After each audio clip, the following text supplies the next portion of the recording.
Yeah.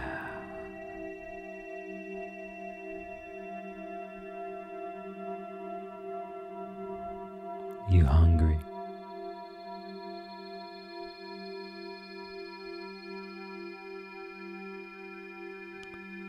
You thirsty?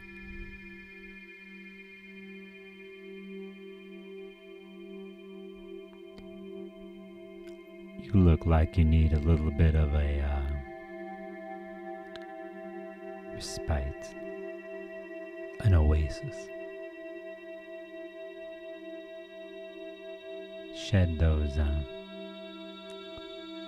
that crusty tension out of your shoulders.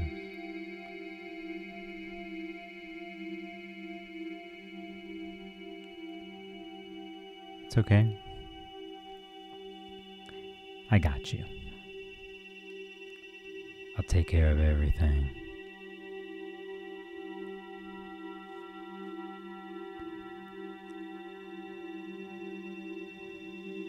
Just let go and relax.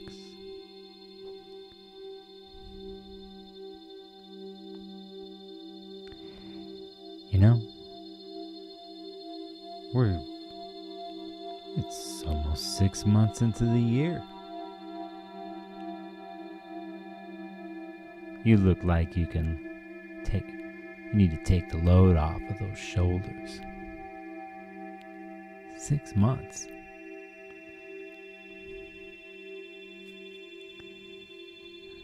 Come into the garden.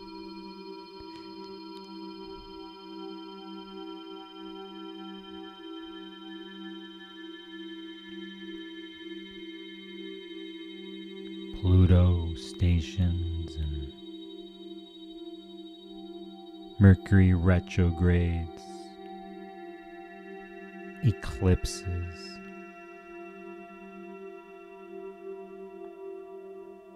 Mars and Pluto and Uranus.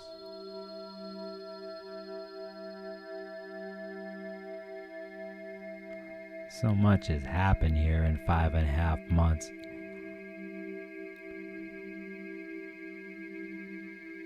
I mean, we don't want to backtrack, but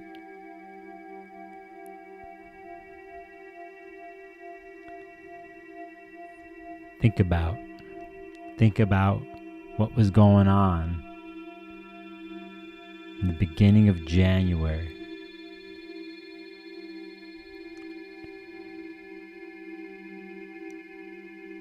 And then where things are now.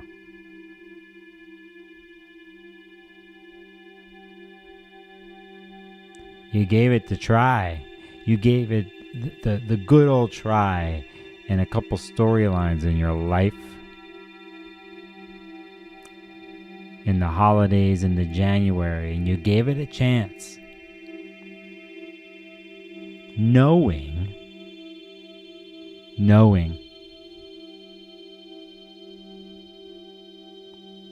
deep down inside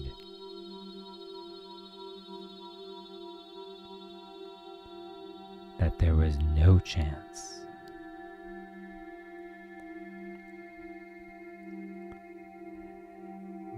That the inevitable,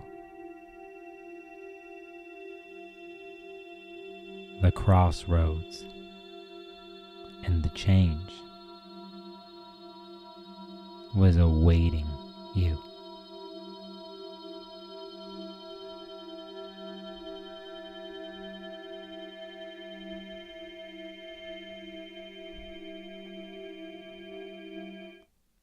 But you gave it a chance. And now, 6 months later, you see the truth. Knowing 6 months before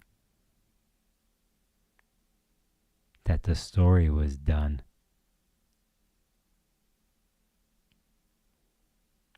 but you thought you'd try one more time.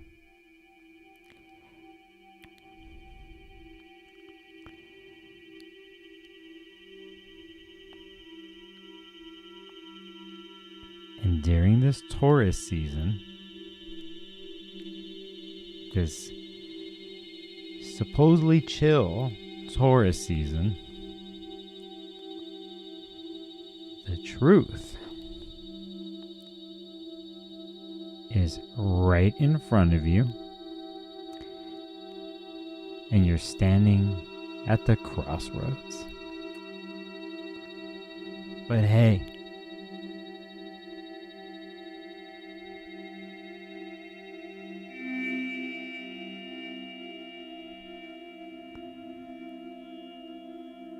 I'm not going to get on you for that. I'm just being real and honest with you.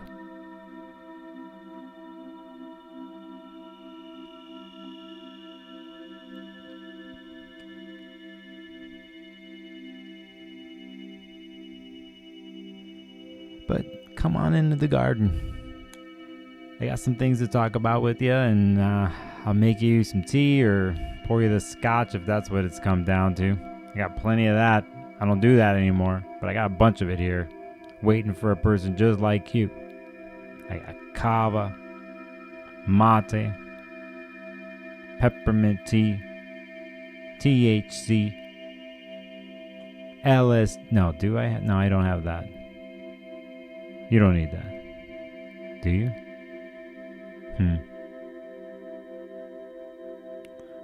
Just take a load off. Chill out. I'm chilling out. I'm going to talk about the transits of the week. I didn't even look at what they are. Well, I did. But it's all going to come out of the top of my head. And that's how it is right now. In this place. That's what I'm tasting. That's my truth. But I kind of dig this sound thing, this visual thing I came up with here right before I press start stream or whatever, go live. It's go live. Then I was like, okay, what would be the one thing this week that sums it all up?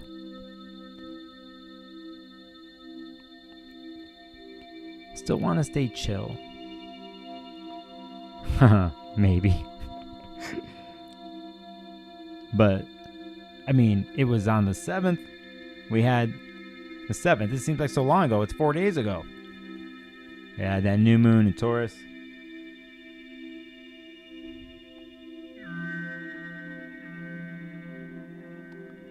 With Saturn. It was good. Great lunation for the year. One of the best, I think. And it was 4 days ago. Then, 24 hours ago, many of us were just standing around, sitting around. Got Gemini moon in the middle of the week just kind of ramped it up, right? And then we came into this Cancer moon. But the Gemini moon, I got to say, my Friday yesterday was wild. I did a lot of talking and a lot of, I was putting out fires and shit. But then something happened. Out in the sky. Something rare happened where I am. And for many people, they started seeing some red and green stuff in the sky. I mean, it's coming all the way down into the northern hemisphere, close to the southern hemisphere, when you're seeing auroras like that in the northern lights. It was wild. It's supposed to happen tonight for some people still. And I loved it because, first of all, it felt like hell yesterday and coming out today. But second, it was the second thing from a cosmic point of view that happened in the last month that thousands of people were dialed in on. We had the April 8th eclipse that happened in most of the southern or the United States from Mexico to there. And then you had this, which came all the way down. And a lot of people were able to see this or see it through the cameras. It's just wild when you transcend like that. And I love things like this because it takes you out, whether things are superb or horrible in your life. For that, you're chasing the stars. You're chasing the sky, and the sky is looking down at you with some rare stuff it's thrown at you, whether it's a solar eclipse or northern lights, and it just is transcendent. I know I had a moment last night looking at them where I was like, I need to do this all the time. Second, the wonder of it all. And just for those moments, I was away from things, but back to the thing.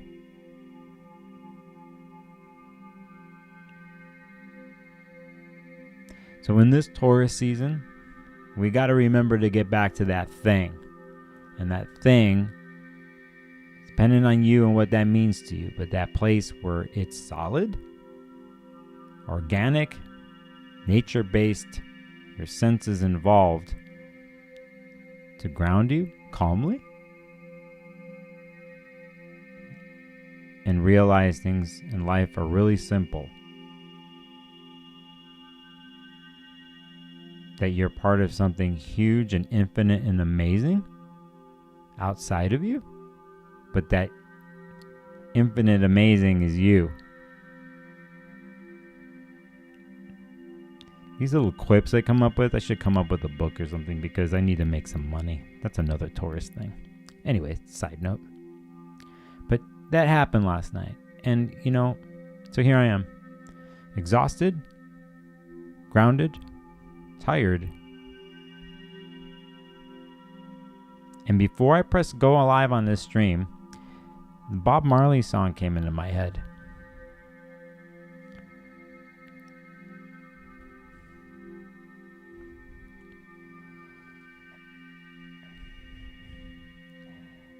You know that song Kinky Reggae?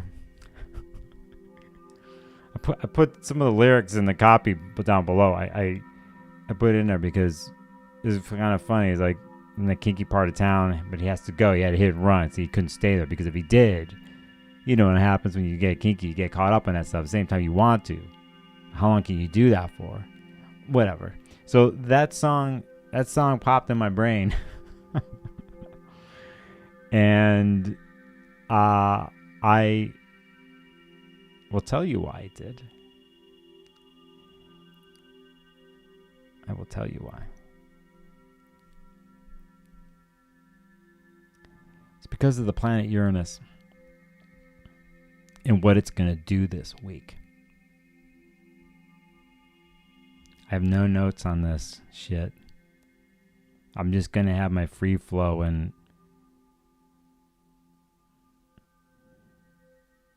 my randomness and my life experience.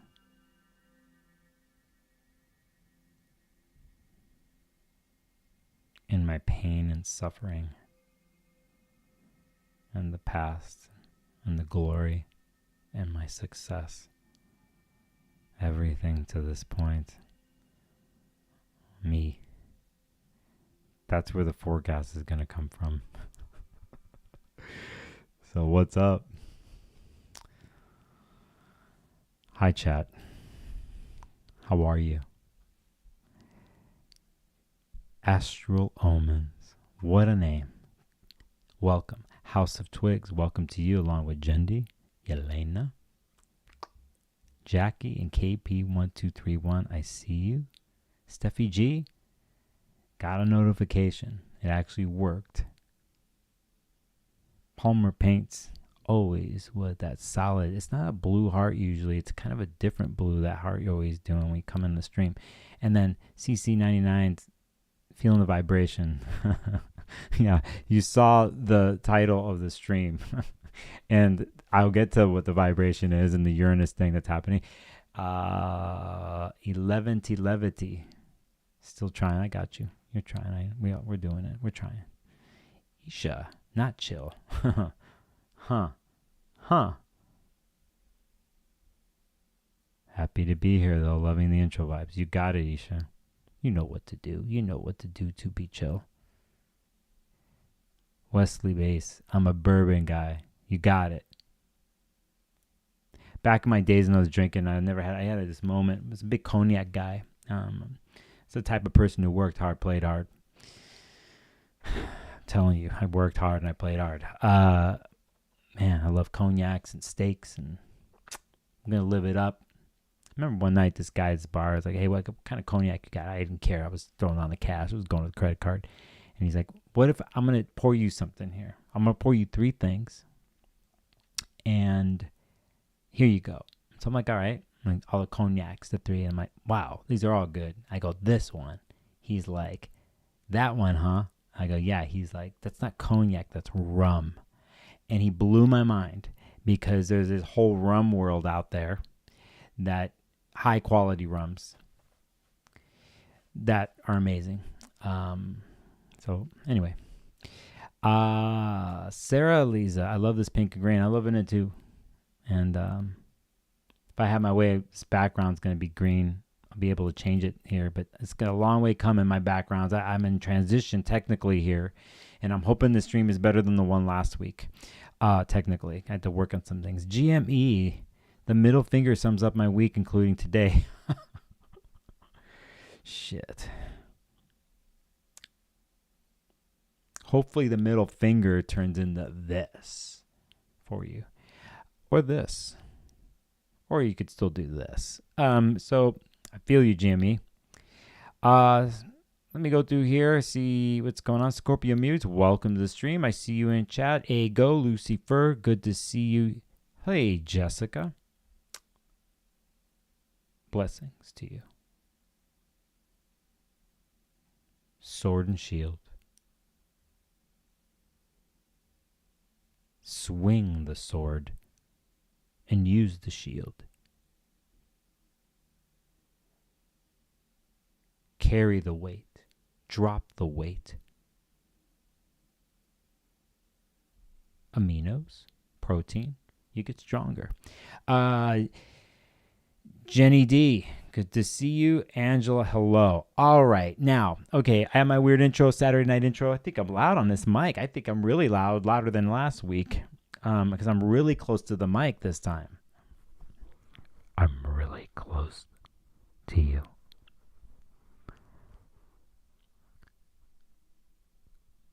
Let me tell you something. I am so happy that you're here.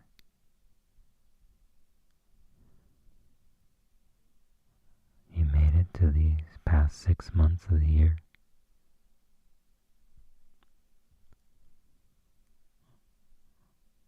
You and me are amazing, amazing human.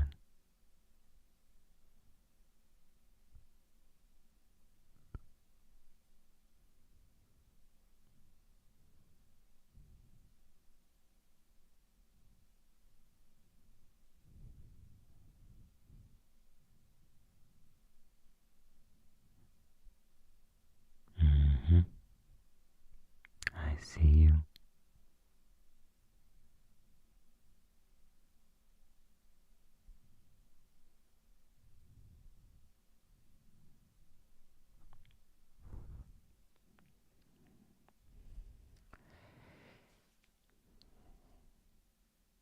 Wild Magi 11 says, I'm so glad to see you live.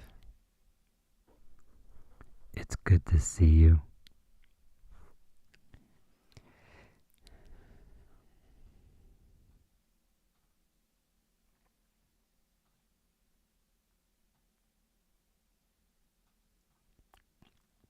Today is May 11th Pacific time here where I am. It's a late Saturday night stream. I'm not going to have a chance to do some other videos because of whatever. But let's do this. What you're seeing on the screen right now is a person with glasses and a pink hoodie and some graphical representation of planetary circumstances that are on a device that replicates what would used to be on scrolls, stone scrolls and paper, that now is on a different electronic device that calculates ones and zeros and constructs colors and images and puts them on a 2D platform that's really constructing a 4 to 5D experience that is happening truly. Okay, now let me stop here and say that those YouTubers and TikTokers that are talking about 5D shit and selling real shit and talking about I'm not talking about that bullshit. I'm just talking about literally, like, 2, 3, 4 dimensions, 5 dimensions, and how you construct things together. So that's what you're seeing on the screen right now. And you're seeing a chart that has to do with May 13th, right? And I realized something here. I realized that my annotator is not happening, and I have to switch to this scene.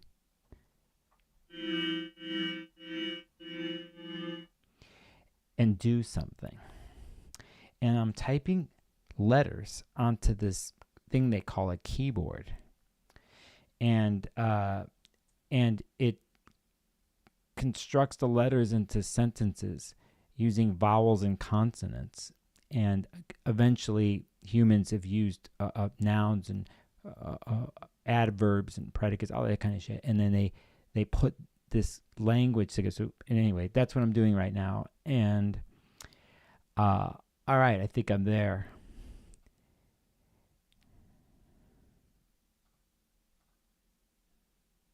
It's May 11th. We're in a Cancer moon time. As we go into Sunday, May 12th, we're going to have Cancer moon, trine Saturn, square Chiron, all that stuff. I won't get into it. We're going to move to Monday at 2:13 a.m. in the middle of the night for Pacific, those getting up a little bit later in other parts of the world. We have the Taurus sun at 23 degrees and Uranus at 23 degrees conjunct the sun. Damn, Taurus people, you've been doing this since 2018. When Uranus entered your sign, I specifically remember that spring, by the way, from the April to May. I'm never going to get it because it set me off in a stratosphere of things I could never imagine in my life.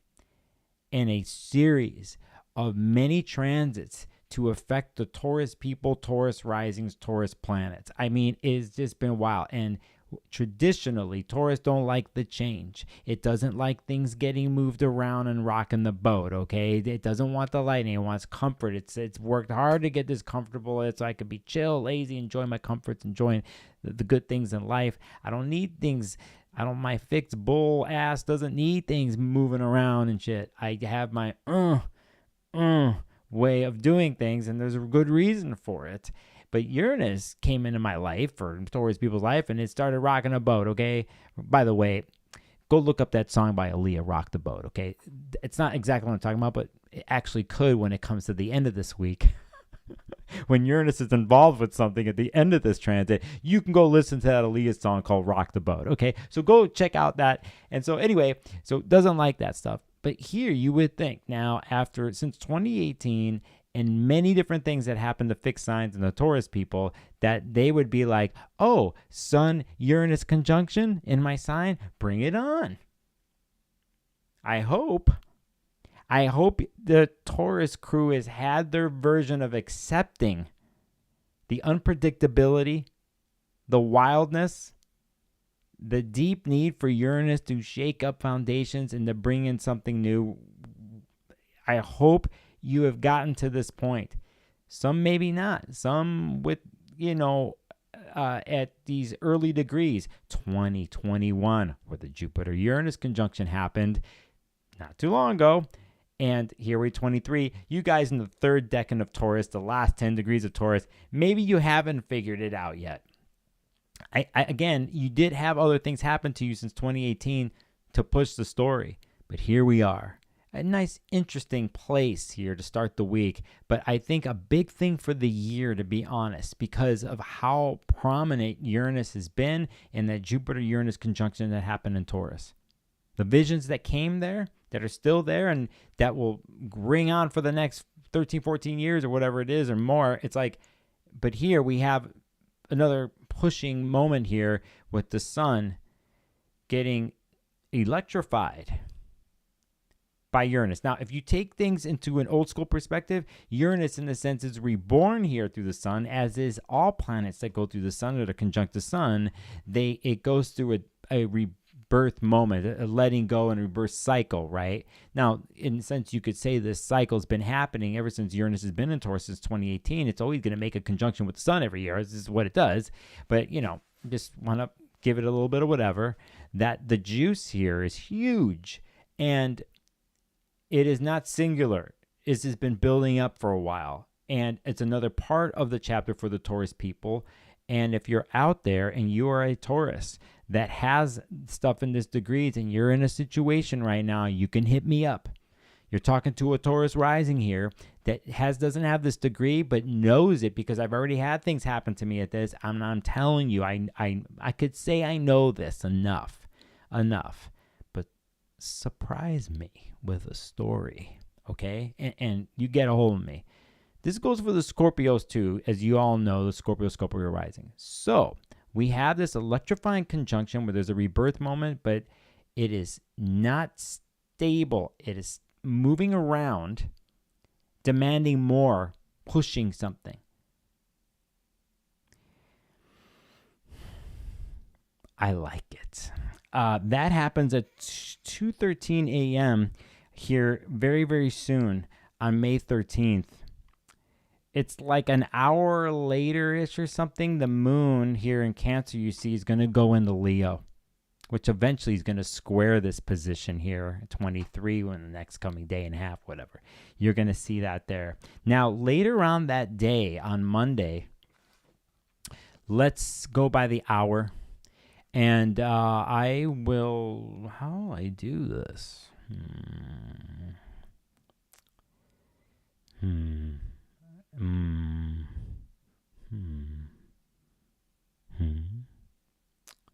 Let's go to, I'll go here-ish. It's not going to be exact. And here later on in the day, it's really at 12:45 p.m. Pacific time. We have Venus in Taurus. The ruler of that conjunction, by the way, that we're talking about, that's there. I mean, it's Venus is in her home and her domicile. Wow. Again, you saw the last videos. You probably watched my Venus and Taurus video. You watched my Mars and Aries video. If you haven't, go watch it. The important dates for those two transits. But hey, movement. I've said this before, over the last so many weeks on my videos.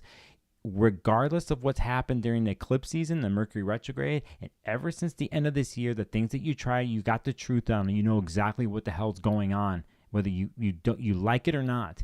And Venus and Mars are really moving the story forward now. We're not playing around. We're got eclipse remnants around us, but there's other things. It's time to fucking move forward, okay?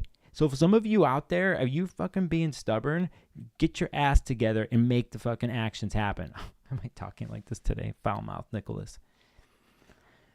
Some of you are doing it. Some of you are just getting to a place, but this is it. Like, move it. Move the story. Change the story. Especially this week with Uranus involved. No, anyway, here's Venus, and here's Saturn at 17 degrees. So now we have another water Earth connection sextile that's happening. That's been happening ever since we had stuff come into Taurus. And come on now. You got Saturn helping Venus out. The ruler of the Uranus-Sun conjunction and Jupiter and Taurus, it's still there for not too long, by the way. And we're going to get to that. So we're going to, we are like, hey, Venus, practical Venus and Taurus, I know that it's easy to drink the honey and taste the honey and get into the honey, and you deserve it. But let's not forget the longer picture so you can keep having the honey come in. Whatever honey means to you. The cash, money, the love, the sweets, the good things in life that Venus takes care of, and the relational activities, the comfort and safety and security it does in Taurus, it provides, so it's long-lasting, and all those types of benefits that come from something like that.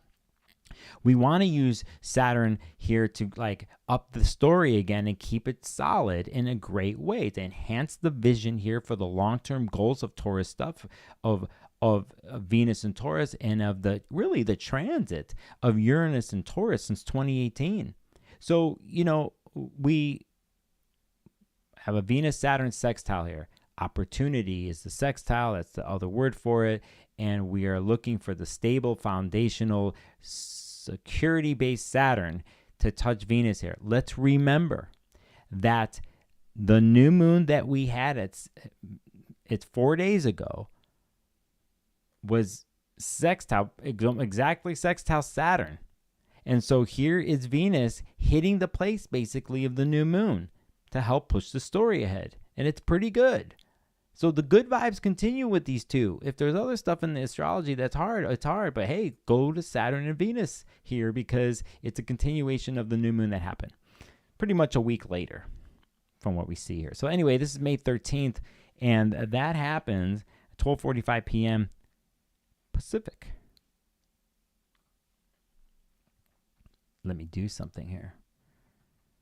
Let me look at chat.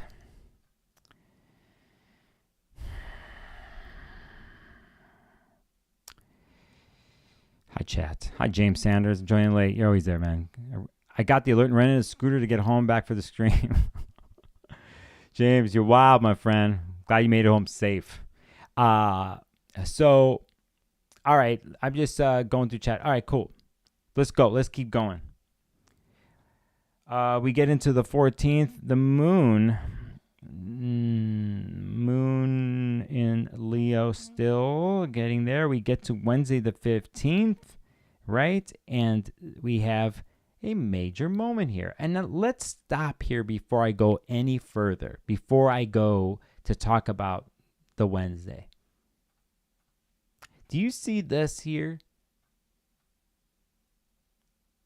That is Mercury in Aries, 27 degrees.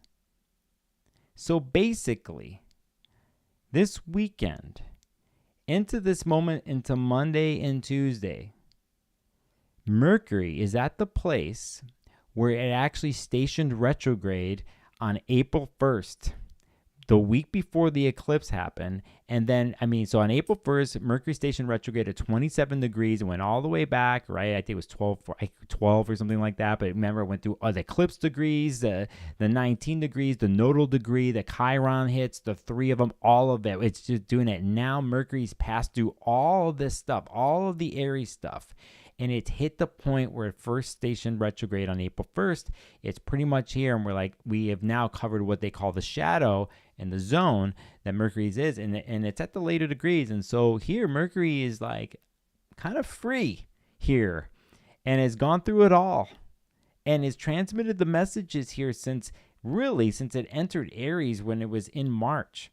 And the whole thing, that it seems like so long ago, so much has happened in the eclipse season, but here is Mercury past it all, and it's finished, and it's got a couple more degrees to go before Wednesday, as where I'm getting to, it's going to go into Taurus. But huge moment here. If you've been affected by the eclipse and the types of conversations and transactional activities that happen, what Mercury represents, the rawness that it represents in Aries with its connection to Chiron. At some point it made connections to Venus and Aries. All this stuff. Like, remember this, and it's not even done yet. To be honest with you, I've said it before. The eclipse story to me doesn't really get done until Mars leaves Aries. And that is going to happen the first week of June. So it just depending on who you are and if you were affected by this eclipse thing, because Aries now has to go through every single point that all the other Aries stuff, all the points I mentioned earlier with Aries. Mars has to do it. But Mercury, though, this messenger gal, that's the cool thing about Mercury, it could be anything. All the planets can be that. But Mercury's always been androgynous. Even when you're talking about, is it hot or cold, or is it masculine, feminine, it trades, it could do everything. It's mutating planet. Okay, so it's it just pulled off some miracles, to be honest. And I actually think the last week and a half, I think were some really good stuff that happened with Mercury. And I think at this point, it is solid, and it's about to go to a truly solid place as in Taurus. And we will do that right now because I'm rambling. And that is, I know my mic, it's hot today. I did this on purpose. Closer to the mic, there might be more pops. It's just an experiment. I'm doing this for my own reasons here. And Jackie says, no, does this mean I relive everything that happened April 7th? I don't know. Does it? I don't know. I don't think, stuff that happened on April 7th, Mercury was there with a different degree, but still the story is there. You have to gauge it. Now, sometimes things don't happen on the exact day with degrees like that, but you have to look at the narratives. Hey, Canada Dry. Good to see you, my friend. Kathy Lewis, good to see you in chat. I'm going to press the 100% button and the heart button in chat just as I never get to do this. All right, so that was for all y'all. I'm giving you hearts and 100%. So, okay, so here we are now, Mercury in Taurus, and it is at 10:05 a.m. Pacific on Wednesday. Mercury leaves Sword and Shield fighting place, sensitivity, but I spoke my truth place, but I had to figure out the truth and go back and forth it because it was a retrograde, and now it goes into to Taurus, and now you get to put these things into form that have happened. With the communication, you get to solidify. You get to take the intention and the statement, the proclamations that were made by Mercury and Aries, and you get to put it in some form or try to put it into an object or a creation and move it forward. You've already had Venus helping you, ahead of you, scouting here in front of you, pretty much. Let's just make a point here. There's Venus, right? Venus is ahead, speeding along. Remember, Venus, in January, Venus had to catch up with everything to pass all these planets, pass Mars, and catch up while it was in Aquarius, right? And then it went through, and they all went through the Pluto place to do this. So anyway, here we are now. Venus is speeding along, and Mercury's catching up, and Venus is treaded a pretty good path here, along with Saturn and Pisces here, as we talked about earlier in the stream, and Mercury gets to do some good work with this. Mercury gets to move around and take the tools and start messing around and constructing things with the mind here, and from mind to the body to the earth of Taurus. Okay, so that happens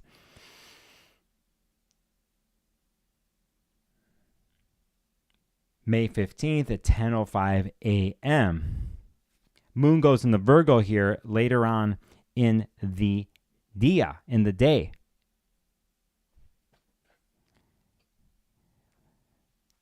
Speaking of Mercury, what am I doing right now? That's where my little box. You could see what I'm going to just show you what I'm doing. I'm just going to show you what the fuck I'm doing. All right. Like I always do, I got nothing to hide.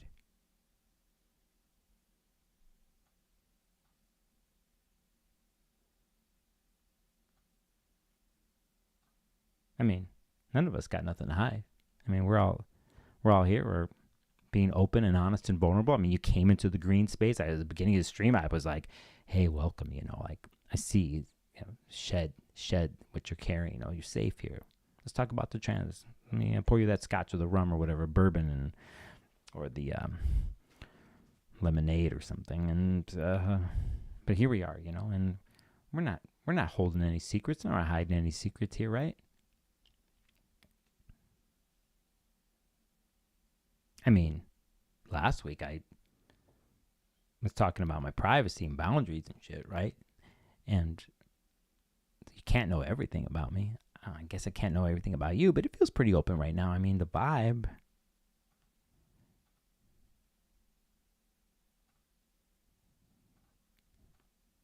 I mean, then we get to Friday, May 17th, 12:43 a.m. Pacific, and Mercury. Will Mercury divulge a secret or two? 2 degrees, squaring Pluto. Does Pluto force the secret? Unearth the secret? Does the calm Mercury in Taurus at the beginning of its transit, it just came out of the fire zone, forged in Aries, just wants to chill and construct. That's all. Leave me alone. Slow down. It's funny. I said slow down Mercury in Taurus, but at the same time it's speeding up coming out of the retrograde. But you know what I mean. So, but then here comes Pluto, square with Pluto. Pluto actually says, tell me your secret. Or, I know your secret. Are you withholding something from me?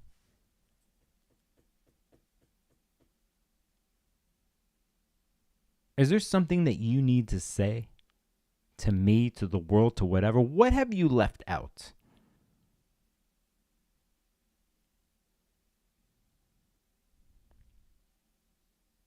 There's a truth here, whether it's spoken or not, with Pluto Mercury, and it could be hardcore. It could be, tough.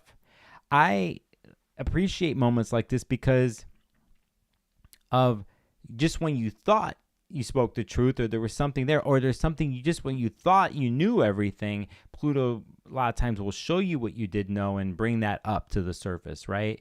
And it's usually not some surface. I mean, it's a deep thing, and we have to process something like that. But, when fixed signs square each other, it's really effing stubborn in its movement, okay? So this for me, this building up with Mercury, I'm glad it's in Taurus, but it starts off with a Pluto position, and I think it's hard. Now, let's go back all the way to February when Pluto was at 0 degrees, and I did all those effing videos about the vows and the promises and shit, and there was a lot of pink and all that. So that happened. The first planet that went through to meet Pluto in Aquarius was Mercury. So here, back then we had the Mercury-Pluto conjunction that happened at 0 degrees to start it off, and then the Venus and Mars, they all came through after that. But Mercury was the first, and so here's what we have: the first square that is pretty much based out of that moment for the Pluto-Mercury conjunction in Aquarius. We have it here, so there is a test going on here with the vows that you made and the promise that you made. For those who know what I'm talking about, for those who don't, go back and watch my crazy live streams. I talked about this, about the Pluto and Aquarius story for 20 years and blah, blah, blah, all that. But here we have something in the chapter in this story, and it's the square, the first square, the waxing square from that moment with Pluto and Mercury here. So just need to say that, just need to put it there. Not all is calm with Taurus, actually. Venus is there, but this week, actually, with the Sun-Uranus conjunction that happens, and what I'm about to go to next, it actually isn't like full what you would think Taurus energy, Venus and Taurus energy. Okay? So we're getting to that. But that happens. Pluto squares Mercury, or Mercury squares Pluto, the beginning on the Friday there. So let us go to La Próximo Día, the May 18th. Moon goes into Libra early in the morning. Moon in Libra. You got any Moon in Libra people in your life? You think it's that your Venus rule like it's candy? That's a strategic game with Moon in Libra. Just thought I'd say that. I know you Moon and Libras. I see that shit. That doesn't get past me. I know the game. Just relax. Let's just relax. This is a relaxing stream. All right, let us get to what I'm building for. And as we do this here, we're going to pick this planet Venus in Roman myth. It's Aphrodite in Greek myth. Man, the Greeks, we're so amazing. Oh, my God. We invented and ruled everything. The Greeks are everything, right? By the way, that's when you know you met somebody Greek, because they'll have a version of what I just said, and they'll stick to it. Anyway, so we have Venus conjunct, where the hell am I?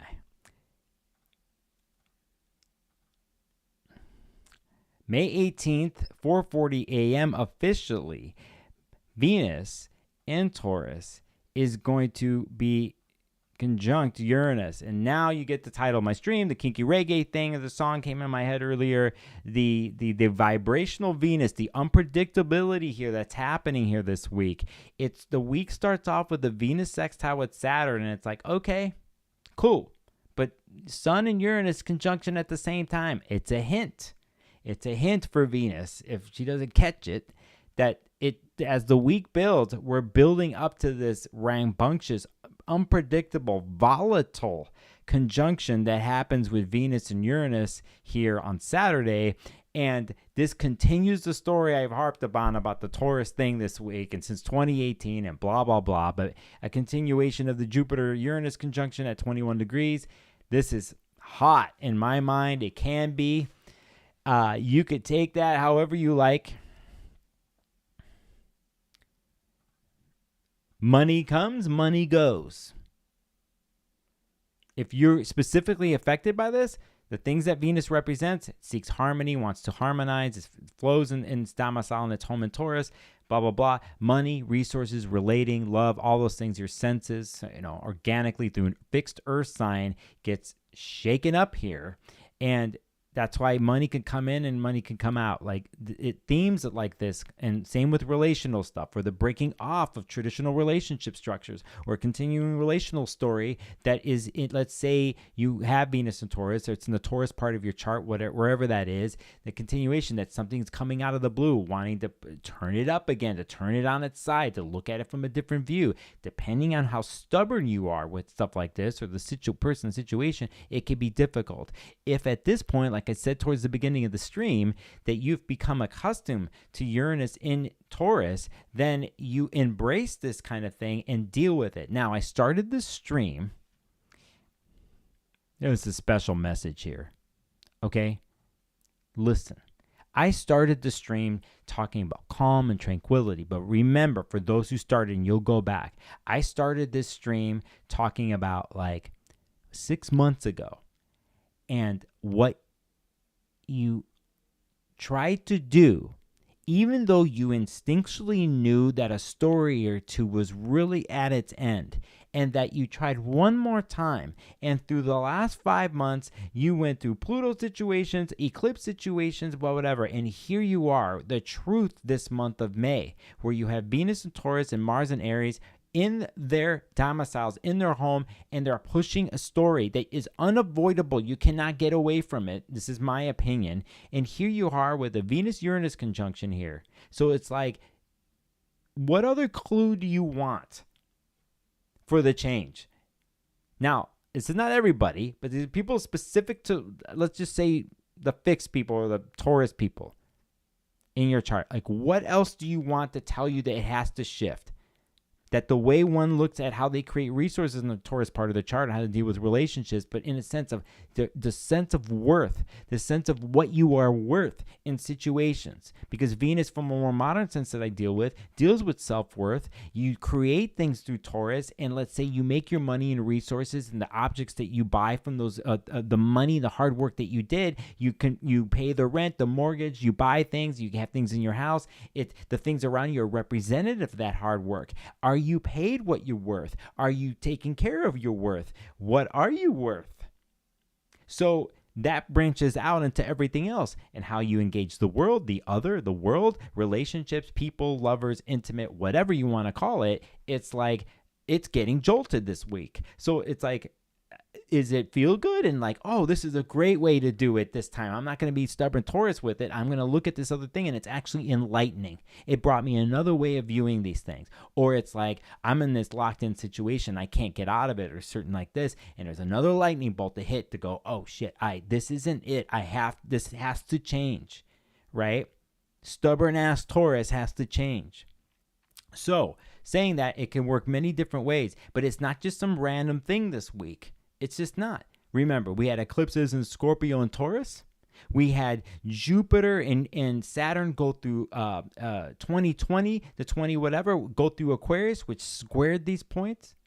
right? So it just keeps going, right? So a Venus retrograde, it happened in Leo last year that hit these points. These are fixed planets and fixed signs. So I'm in a weird mood with this one this week, because if one is looking at the history and you're wondering about these situations, what to do, whatever, you actually know what you have to do.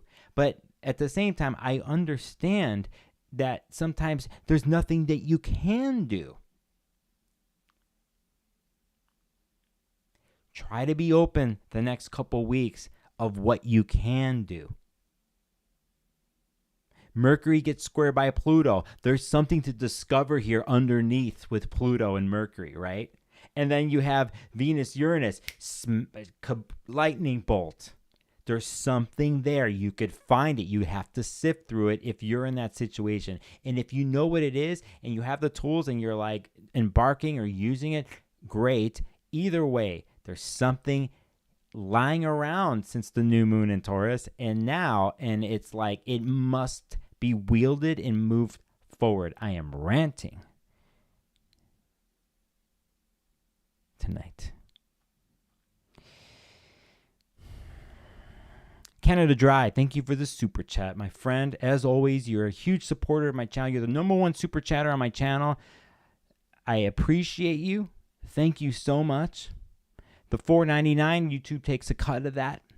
I'm going to use it to get a certain audio cord from my mixer that is not, it's flaking out on me. That's why the thing last week that happened. Anybody watching, if you care to this point, if you stuck with me, you can always donate to me a super chat underneath, do whatever. Please help me out. Let's do this. There's a box behind me up there. You can't see it. Some of your donations help me get what's in that box. And I will tell you another time when it's out of the box and I'll be using it. And it's all because of donations that you do and my Patreon members. And you know what? I'm trying to get to 3,000 subscribers in the next 2 months. Listen, again, I'll be honest. Taurus first house, me. Everything I'm saying about the Taurus shit, I'm living it right now. I'm living it. I know it. I know it since 2018. So trust me on some of the things that I'm saying.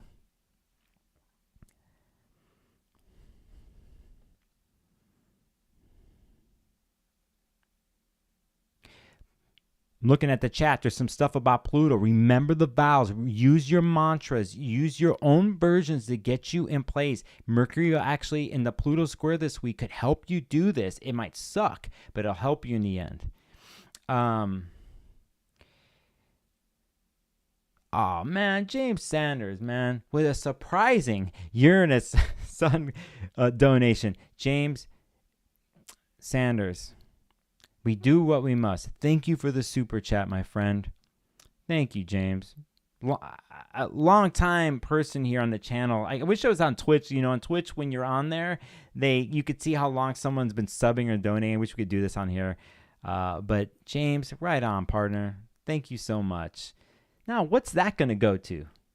Well, James, this is coming from you. It's going to go towards something musical. Let's say that. I won't say exactly what it is.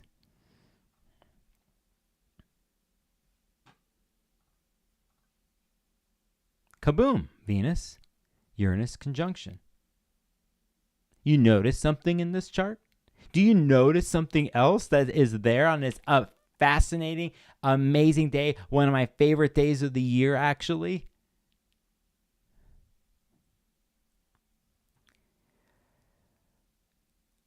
6-7 hours later, in this day, we officially have a Jupiter-Sun conjunction that happens, a Jupiter-Sun cazimi that happens.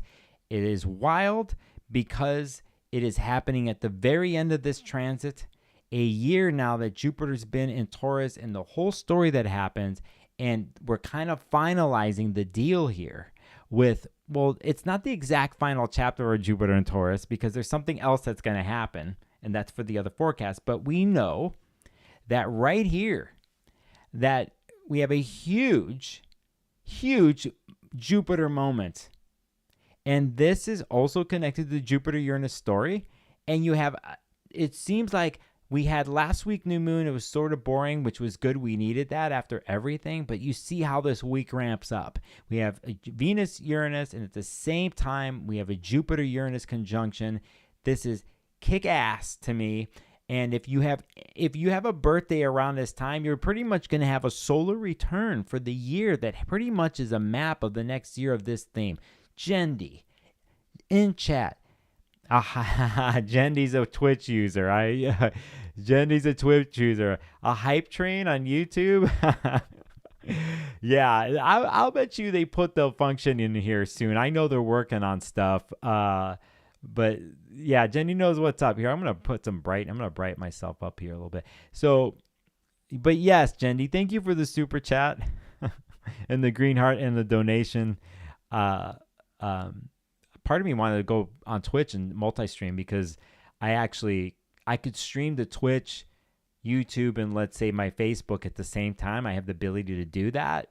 But Twitch is so weird, and there's other things I'm working on. Whatever the case, Jendi, shout out to you. Thank you for the donation, and let's pretend there's a hype train and some bits getting thrown in. So okay. Let's do it. So you could see here again. So Jupiter is elevated here with its own rebirth cycle that happens once a year with conjunct the sun. The last one here because basically it's a week later from the 18th that Jupiter is going to enter Gemini for the year. Get ready, Geminis. But at these last degrees, Jupiter hits a huge moment with the sun.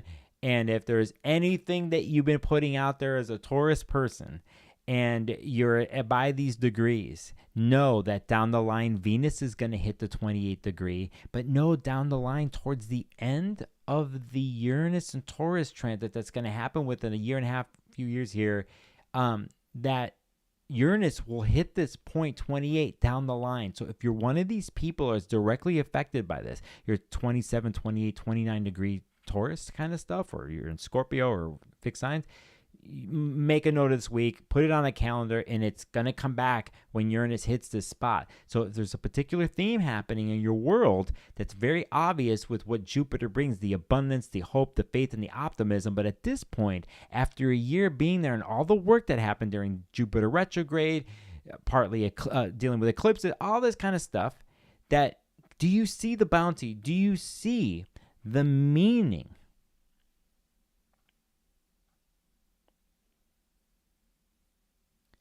Do you see and know the meaning of it all? Taurus. Why am I saying that? In the end, Jupiter, wherever it is at, whatever sign that it is, it's on a quest. It's on a quest for the deeper meaning of what sign it's in. And so after a year here of being in Taurus, what is the deeper meaning? What is the philosophical bite that you get from all this, the higher truth of it all, after seeking and pushing and maybe overdoing Taurus-based things, overindulgence or whatever, at the same time, has those resources, has those ideas, the visions that Jupiter brings when it's sparked, the vision sparked by faith and hope and optimism and the need to seek more, to push past the boundaries. What happened in there for you? And you want to take this, try to take it in a positive light, considering all the other stuff that's happening with Venus this week or some of the Taurus things I've talked about. So it's like, hey, fundamental week here. And that day specifically is huge because of the Venus-Uranus conjunction and the Jupiter-Sun. Okay? If you want to meditate on this week, and this is specifically, if you're specifically affected by this, again, do I have to put a Taurus special up? No, my Tauruses have to pay full price. I'm sorry. Did I just say that? So, I don't know. Or you come to me and I make a deal. You people know. Some of you people know are broke, okay? And I get it because we're all...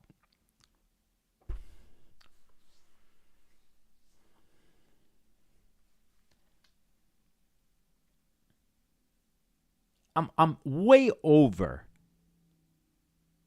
I am way over the glorification of celebrity culture, of rich-ass motherfuckers, billionaires, but I'm way over giving these people the time of day, the internet energy, and thoughts. And when I push them out, their motherfucking influence comes in to mess with most of us. They're getting tax breaks. We don't. We're struggling.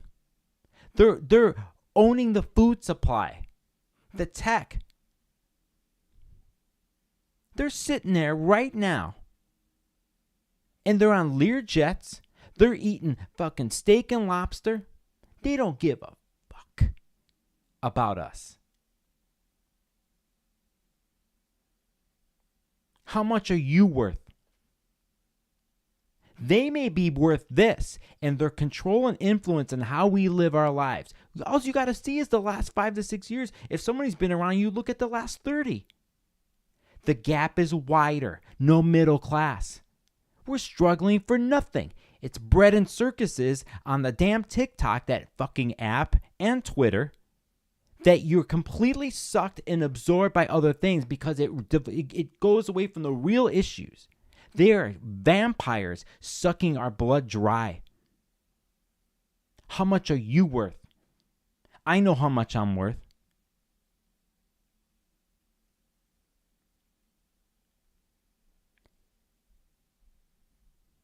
There's a reckoning coming. But the reckoning starts with looking at yourself and knowing your worth. And money will never, ever represent that. Even though we live in a society, it must it, because we must pay our dues and get paid what we're worth for the work that we do. But beyond the money,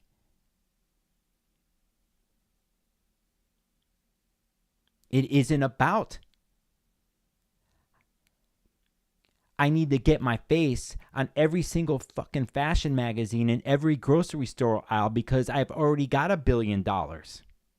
Or I need to stir controversy up between another millionaire and I'm a millionaire in some fucking rap battle. And then we all look at it and we put the money to it. Or all the fucking photos of the Met Gala. Or all the things. Or Elon Musk. Or Trump. Or all these motherfuckers, regardless of party.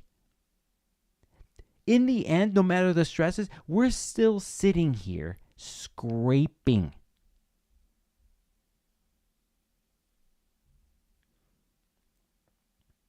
Think about it this week. Think about what worth is, what your worth is. And then you think about the people that you love, the people that you care about, how much you're worth. You're just as much worth than all the other mofos. You deserve the health care, the best, just like everybody else.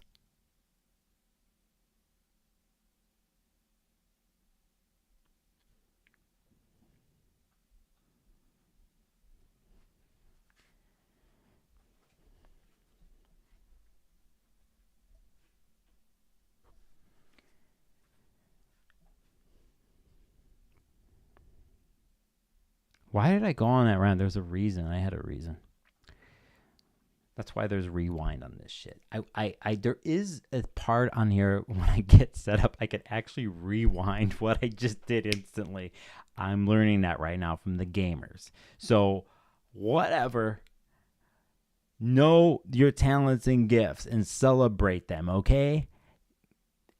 F these motherfuckers.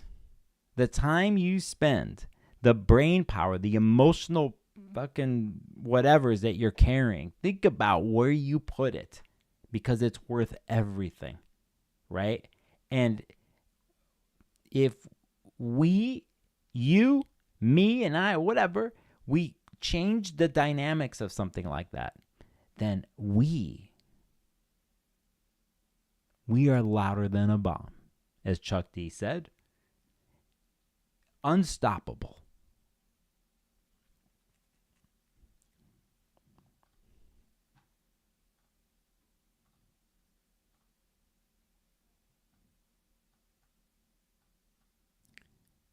The quest of Jupiter and Taurus is pretty much over, and it's going to go to a really interesting place here in Gemini, because when it does here in a couple weeks, it sets off an interesting story, because as soon as Jupiter goes into Gemini, it will trine Pluto.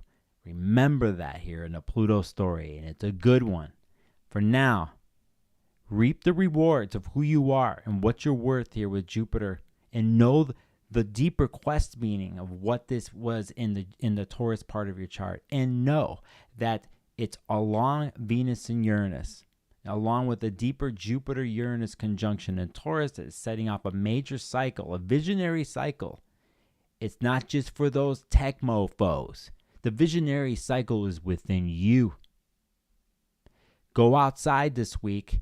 Put your hands in the dirt. Put your feet in the grass. You'll get the insights if you haven't already, or there'll be a reminder of the last year of this Jupiter thing. That's what I'm going to do. 4:40 a.m. on 4:40 a.m. on Sunday is Venus-Uranus conjunction, and then later in the day at 11:45 a.m. we have the Sun-Jupiter conjunction that happens in Taurus. This is I didn't plan on a long stream. Hell, let's make it even better, huh? Let's just make it even better. Let's just add to this. Okay, let's just go to Sunday on the 19th to make the final day here, and we'll just go. Hey, you know what I want? I want the sun to sextile. I want the sun to sextile Neptune. Can I have that? Sure, you can have it. Let's do it right now, Nicholas. You can just press it right here, and then you go right there. Okay, it's done. You're getting it. You're gonna get it. The next day, the sun now, after making a Sun-Uranus conjunction in the beginning of the stream a week before, gets to do a sun connection to Neptune here, right here at 29 degrees. Oh, fucking A. Everything I just say, the quest, the philosophy, the reasons for the Taurus story, the deeper reasons for the thing of self-worth. And let me stop right here. Because we have to recognize. We got to recognize here. Jendi, I saw you on the hype train. You put something out. I just want to make sure I got truth over everything in chat. The only truth, okay, I'll take this. The only way to be content in his life is know our purpose of existence. Islam teaches you that. Yes, Islam has a version of that, and there's other amazing philosophies and viewpoints that kind of get to that centered point of what truth over everything said. The only way to be content in his life is to know our purpose of existence, is to know who you are and to know what you want to do. That's why I like Taurus kind of planets, because if you kind of define and know the existence stuff, and then you can mold it into something that's representative of that. And so you have focus, you have purpose. There's the purpose inside, but sometimes we need the purpose to form into something of the representative of that, right? We dig the earth signs for this because we put it into form. Anyway, that's my translation of that. James Sanders here. I got a couple, Isha, thank you for the super chat, for the passion and spirit. Oh, you got it. You got it, my friend. Aloha to you. Do they say aloha up there? Thank you, Isha. James Sanders with another chat. Thanks. Thank you. It says, number 1, established by counting. 1, consider or regard in a specific way. It's our time. James, we got a poet in the chat. Well, all of you are poets. James, thank you.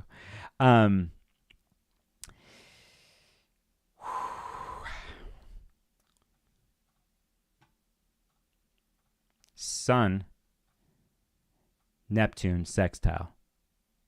Hey, come on, people.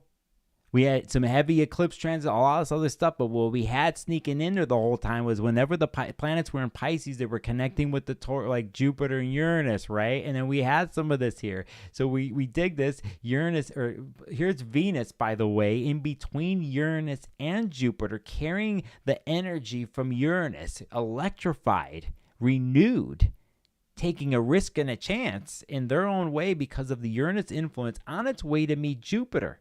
And here's the sun kind of setting up the reinforcing supported vision of Neptune and the all cohesiveness of things that Neptune's sun brings.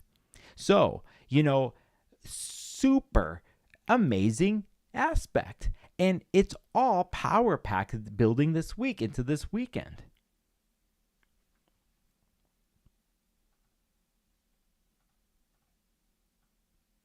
Hi, Mars and Aries. Did we not forget about you? I mentioned every single planet here this week except for Mars. And here we are, finally, I get to bring up Mars, because here now Mars is conjunct the North Node, which is pretty much, the North Node was at 15 degrees when the eclipse happened. And Venus and Mercury and the Sun, they all have been through these degrees. And here comes the eclipse story again, with Mars hitting the North Node here on the Sunday. And that happens at 8:58 p.m. We are not forgetting this. And that is in motion too. Do you see now what's going on with the little inner body planets that seem are not the outer bodies? And there's so much outer body going on, but we're looking at Venus and Mars. Mars ruling the North Node, Venus ruling the South Node, Venus ruling all of the Taurus, Mars ruling the Aries. It comes down to these two in movement, and they're moving forward, and they're moving through planets with certain aspects, and they're propelling the story. Please, you're out there. Use this.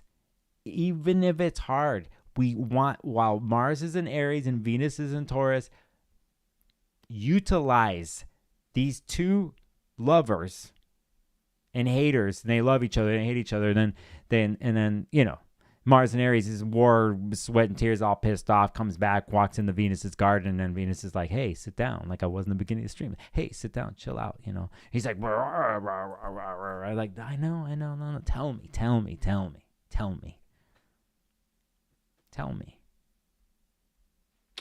Rubbing the shoulders, nice cup of mead, good food, grapes.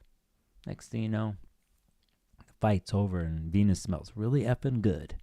And Mars is captured, and they bond, and they work together. Even though by aspect they're not there, no, because they're in their own homes, it's movement. Holy, what is going on? Holly Kuntz, a super chat for your normal Oh my God. Okay. Holly, you just made me laugh out loud with that one. We're also dating ourselves. Holly in chat says, for your normal race speech, Nicholas. It's a movie that came out. That movie came out in the 80s? Go look it up. Sally Field. Did she win an Oscar for that? It's a Union story, by the way. And there's a big famous speech in that, but it's based on a real person. Go check it out. Holly, thank you for the super chat, and I'm honored that you would say something like that. And blessings to you, Holly. Right on. You gave me my good laugh today.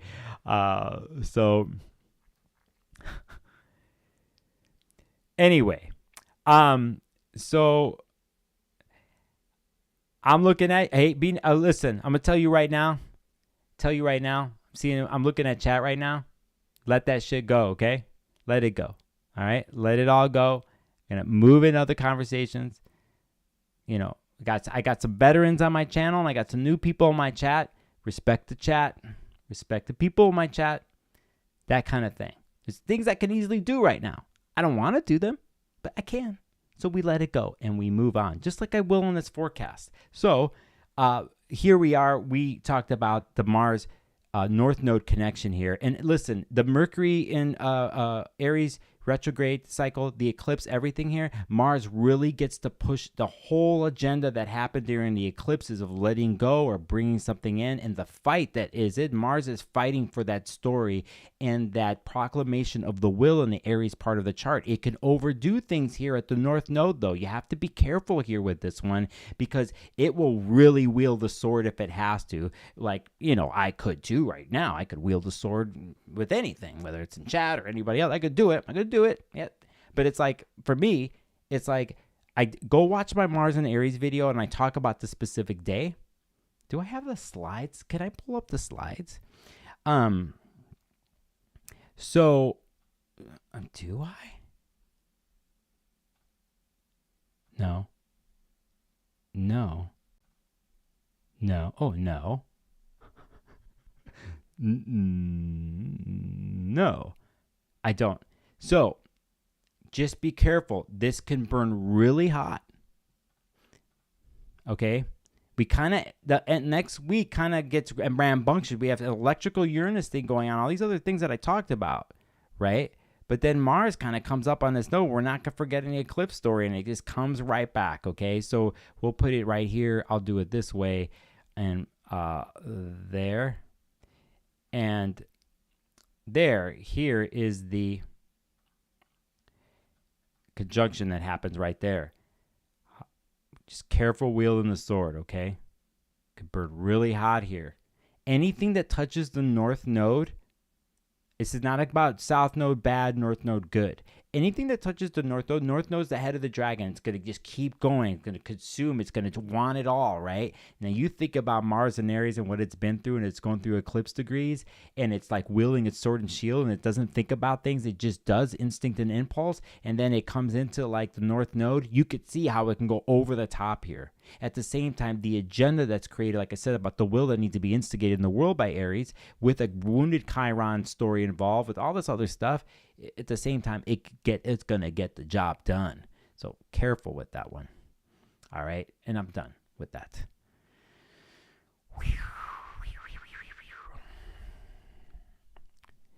Get love, good love in chat says, hey, y'all, just remember that both benefics are invisible because of the sun. This is a good point right here. And I'm going to stop right here and say something here because I talk off the top of my head with astrology, and I have my reasons. And one of them is, I'll get to it in a second, is I try to keep a real simple street talk with me. I got my reasons. All right, but hey, y'all, get love, give love, Sev. Always something interesting here with this person. Just remember that both benefics are invisible because of the sun. Both Jupiter and Venus won't be seen until June and July. That is true. Those two are doing that started in Taurus. We won't know till Gemini. Very good. Well said. And that's what I was saying here. And you know what's interesting here is they're referencing a couple things here because basically Jupiter goes into Gemini, right? And then, Venus is going to leave Taurus and go into Gemini. And then Venus is going to have a moment.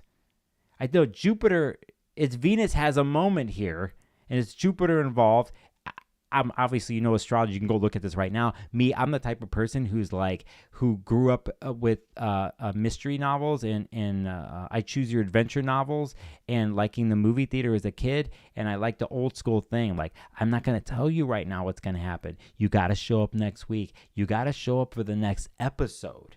And when people put out really good TV series, I don't want them to put out the whole series, 12 episodes at the same time. Put them out once a week. Let the shit unfold. Make the person, after seeing the episode, go crazy and wonder what's going to happen next week. And I try to do that with myself in astrology. It's like, even though I'm looking, I know sometimes I forget and I want to forget. And then I have something here. And then somebody like Get Love Give comes in and says something brilliant. And then I'm like, still can keep the mystery, whatever it is.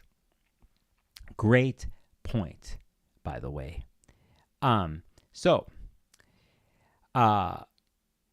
So it's interesting too, because what else I could say about Jupiter is when it gets into certain positions and certain people's influences or signs, they get really preachy. But it's my channel. I get as preachy as I want. But sometimes you catch it in other places, or like in your own YouTube channel and chat. Somebody comes in who's never been any before and they start preaching shit, right? They just don't get the cohesiveness of the chat, right? You could see it happening in real time right here. It's like, are you really getting it? Do you understand? But I don't know. We're just gonna watch this in real time. We're just gonna say it. We just kind of watch it. We didn't have to interact with it. We could just look at it, right? You see, oh yeah, see, there it is. There's the proof. There's the proof. You see it right here? So we have someone preaching. We have someone who cannot deal. Like, maybe they got their own channel. Maybe they got their own channel. You'd think they'd be on their own channel. But for some reason, they got to come into my zone. They got to come into my channel. Now saying this, I've been here many times in real life and not on YouTube and shit, or we've seen it in internet comments. Somebody's got to come in. You see people like, they'll create situations asking for a certain opinion from a certain type of people, just their community. And someone from the outside has to somehow, can't deal with somebody's doing something in their own zone. They have to come in and do it. They can't stay in their own lane. It's crazy. And it's like, why would somebody do that? Right? Why would somebody do that? Why couldn't they stay in their own lane? Think about that. It's actually really simple. If you start to really think about why somebody can't stay in their own lane, right? They got to come in with the same thing.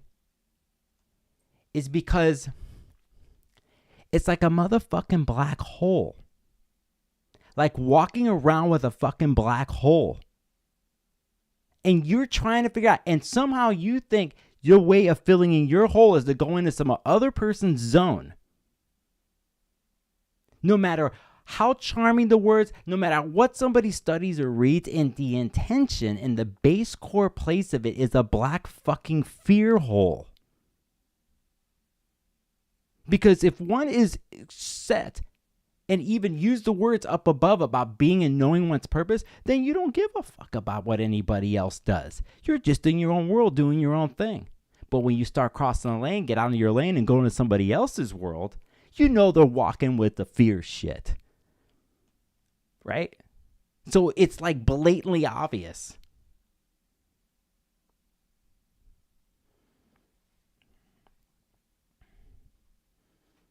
It's just my message.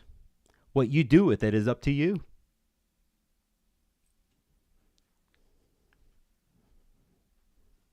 GME. GME. You started this chat with, remember this? And now you're doing that? I love you, GME. I'm glad you're laughing. And I'm glad you're having a good one with this.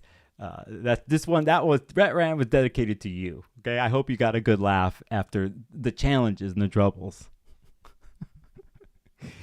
So saying that, I'm going to do my representation of what GME talked about earlier in this stream, how they said, I'm going to put a big middle finger to it all. And I get it. I totally get it, GME. And I'm going to wait here and I'm going to do my version of it. Right. So, and saying that, the version goes like this. Just like that.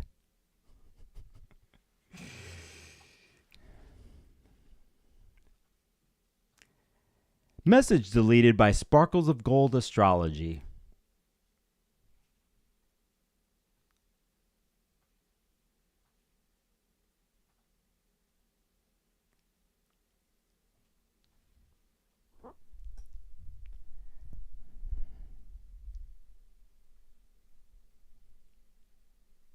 Respect the game. Thanks for hanging with me on this wild stream that had no plans with variables and Uranus energy that is coming to you this week. I completely appreciate those who know in my world, in my space, and I honor and respect you, and I know who you are. I see you. People, I know some of you more than that, or some just in chat. I know you in other ways.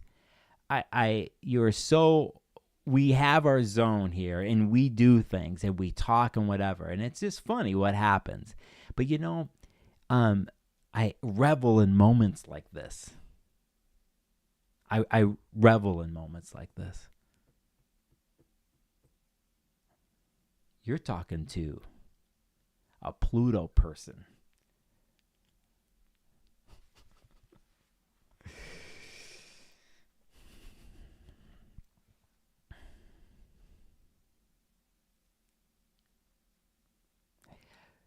Kaboom. So, thanks.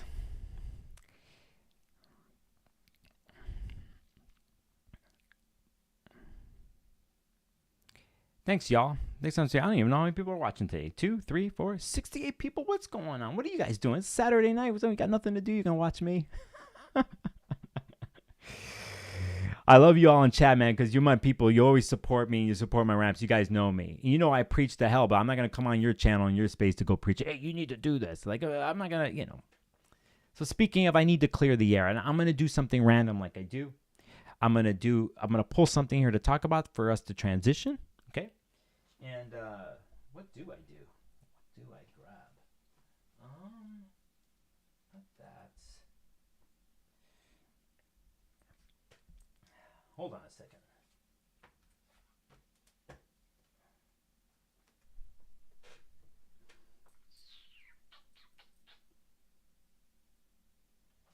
Give me a second. I'm looking at chat here while I wind down. Wow. Let me get a thought in my head. I feel you, Scorpio Muse. I see you in chat. Oh, Lilac Tree, nothing. You know, Lilac, you know how you go to a sporting event sometimes? I used to go to a lot of sporting events. I used to work sporting events. And then there's somebody with a megaphone. And it's like, it's not the person. See, if I went to a sporting event or a mass event and you catch people on the corner with the megaphone saying something to get your attention, they're never like, this is the way I had the megaphone. I'd be like, everybody here, I see all of you. Look how effing beautiful you all are. It doesn't matter where you come from, what you believe in or whatever. I just want to say that you are incredible, that you are filled with good. I am too. Let us just celebrate this moment as human beings for how chaotic and wild this planet is, that here in this moment, we're fucking badass. We're looking good. You know what? I may have some differences with you, but for the world, let's just take a moment. Let's just put it to the side. My megaphone right now is like, I'm going to tell you how I hope you have a great day. I hope you have a great day, great night. I hope our team wins tomorrow too. I hope, positive vibrations to you. Right? But usually the person with the megaphone is, you must blah, blah, blah, blah, blah. The truth is this. You must, I said blah, blah, blah. The book of blah, blah, blah, blah. I'm just saying the truth. You do what you will with it. In your face, turned up on 11. Right? You feel me? Sometimes I think I want to go to those events while those people are doing that shit, and I want to be on the side of the thing with my megaphone doing the opposite. Like, just doing the complete opposite, like saying things like just the most imaginative, most creative, poetic language that has to do with love and feel good and acknowledgement of life and who we are as people, regardless. I just over blast them, like with that shit, and come into their world. And you'll see whenever they do, when you come back at them or you go in their lane, they get all sore about it. They get all sore. And you know what's happening right there? They're holding the black hole of fear because they can't fucking deal. They can't fucking deal with other people living their lives in a certain way. They got to go in their world because they are lost, right? So it's like you're sitting there for some reason. Anyway, somebody asked me what just happened. That's what just happened. Oh, hey, check it out. Look in chat. So if you had a megaphone, you saw a group. Look at this. Oh yeah. Here we go in the chat. Here we go. Oh, we got this redoing a thing. They got nothing else better to do, right? I see. All right. Let me go grab my thing and do my thing.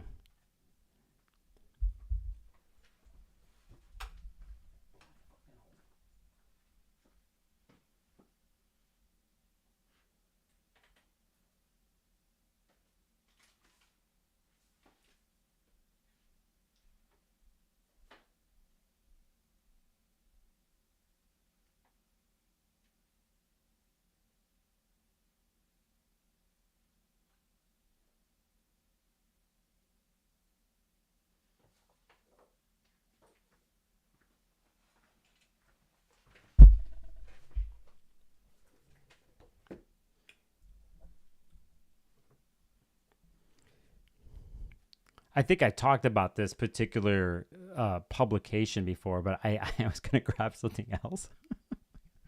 And I'm going to do this one. The Set Boundaries Workbook. Practical exercise for understanding your needs and seeing how these limits. Okay, thank you. Nedra, you go follow her on IG. She's super cool, man. She's so good. She's written a couple books. There's this book. And I was grabbing something else, but I just thought I'd grab this one. Now, I'm always learning from this book. And then there's times I got my way. I could write a book on my own ways of doing this, like I just did. So I just kind of did it here in the last 10 minutes of the stream. But here, you check this book out. And trust me, go find her videos on IG. She's just a badass, this person, okay? It's called the Set Your Boundaries Workbook. I could put links to my Amazon or whatever, but you guys are fine. I don't give a shit. All right, let's say goodbye. Yeah, let's do it. How do we do this? How do we do this? Thanks for the support, y'all, today on the stream. And thanks for going with the flow with the surprise live stream today. And we're going to end it the way I started. Chill. Chill.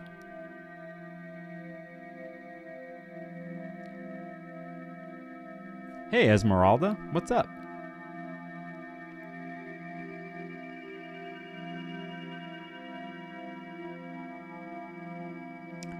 What's up?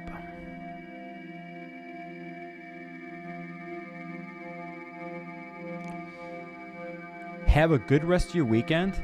Some of you out there in the northern part of the United States and Europe, if you're watching, you're hitting here a peak moment here in the next 4 hours where you can possibly see the northern lights. I hope you get to do that if you have a chance. If you're out there and you see a haze, you can't see it, put your camera up and you'll be able to see it enhanced. You'll see what I'm talking about. Hopefully you get to do that. I caught some of it last night.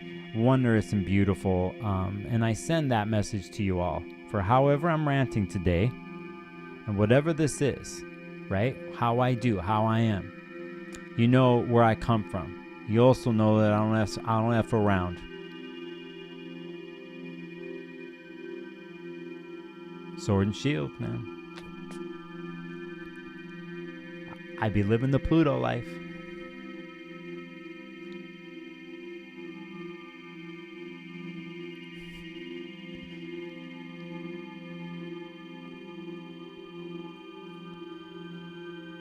Jendi says, sending you so much love, Nicholas and Sparkles crew.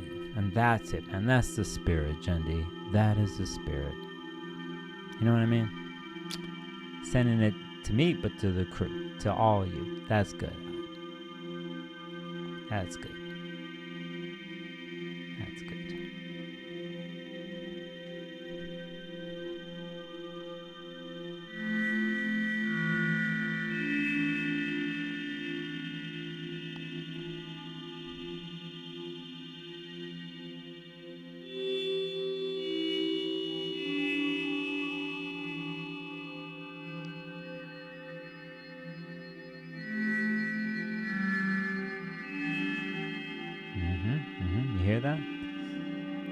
Isha, you always have a way of making these streams interesting. Yeah. Thanks, crew. Enjoy the magic lights. Yeah, you, right on. Let's do it, man. Let's do it. I'll see you next time or whatever. I might sneak in or maybe something this week. You'll catch it. Maybe about something specific, more about the transits, whatever downloads into my head. I'm working on some other things. June is the time. June, I will have a bunch of new content for you and some plans. I'm getting my equipment together and I'm going to throw some really interesting surprises and some experiments at you all. I'm really curious to see what you're going to think. And I have some other plans that are long term about other interesting people that I will bring in onto these streams. Some collabs, right? And you will call me out if I deviate from myself. Which means if I didn't deviate in general and I became normal, that's when you call me out. Like if I did jump the shark. No, you know me, I deviate. That's what I do. So if I stop deviating, yeah, you know what I'm saying.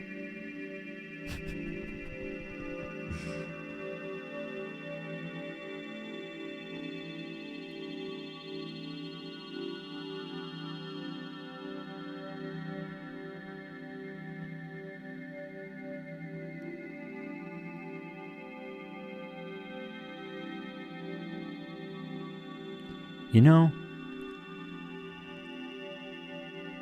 I really like cashew butter. I'm like, when you get it 100%, I'm like, it's all good. I'm an addiction. I have one addiction. It's cashew butter. That's been my Taurus thing, my Venus and Taurus thing here lately. It's like in my indulgence in cashew butter, but it makes me feel good, you know. 100% cashews.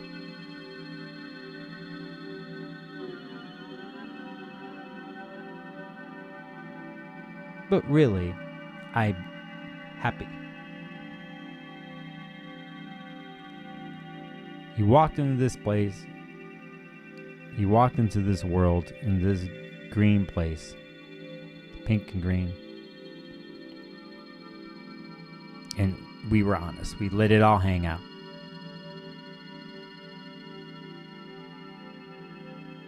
So as we end this ritual, let's just picture us in a hearty place. And we turn all the lights off in the house. Outdoors, there's no city lights, and we're looking at that sky and those northern lights and the wonder of it all.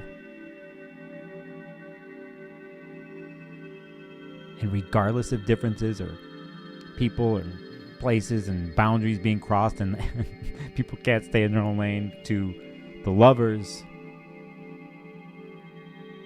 to the delicateness and the sweetness of life, that we all are cohesive in that place, that we all can appreciate something that is beyond us.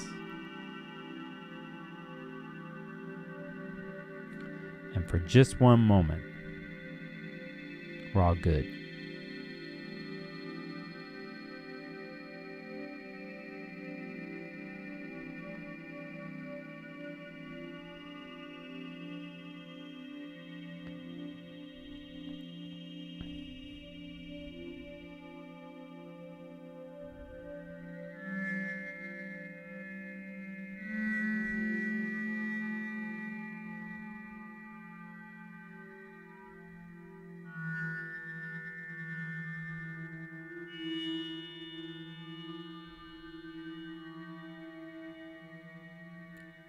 Big love to you all, okay? Be good to you. And I'll see you on the next vid.